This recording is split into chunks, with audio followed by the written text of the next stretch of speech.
ہمارا حق جو ہے 2019 میں چھینا گیا. میں اتنا ہی یہاں پہ آپ کے جواب میں بولنا چاہوں گا. اور مجھے پتہ نہیں ہے وہ اس بارے میں بات کرنے سے بھی کیوں کتراتے ہیں. 370 کے حوالے سے بات کرنے سے کیوں کتراتے ہیں. دلی میں چلے, دلی میں آئے, سب لوگوں کے ساتھ آئے. 2019 میں 5 اگست کو جو ہم سے چھینا گیا اس کی واپسی کے لیے لڑائی لڑے. وہ سیاسی شعور پیدا کرے, جیسا کہ میں نے اندر بھی بات کی کہ ہمارے جو حقوق ہے ان حقوق کے ساتھ ہم کسی بھی قیمت میں سودا نہیں کریں گے.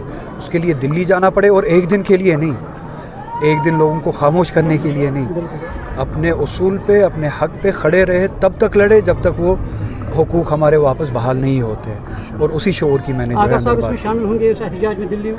کوئی ایک فرد بھی اپنے حقوق کی واپسی کے لیے لڑنے نکلے, میں اس کے ساتھ شامل ہو جاؤں گا, اس کی تو بات ہی نہیں ہے. مگر بشرطے کہ یہ ایک دن کا تماشا نہ ہو, لوگوں کو خاموش کرانے کے لیے ایک دن کا کوئی تھیٹر نہ ہو. مسلسل کنسسٹنسی کے ساتھ مسلسل کوشش ہو, اور تب تک لڑتے رہے, اسی طرح سے لڑتے رہے جب تک ہم اپنے حقوق جو ہے واپس حاصل نہ کریں.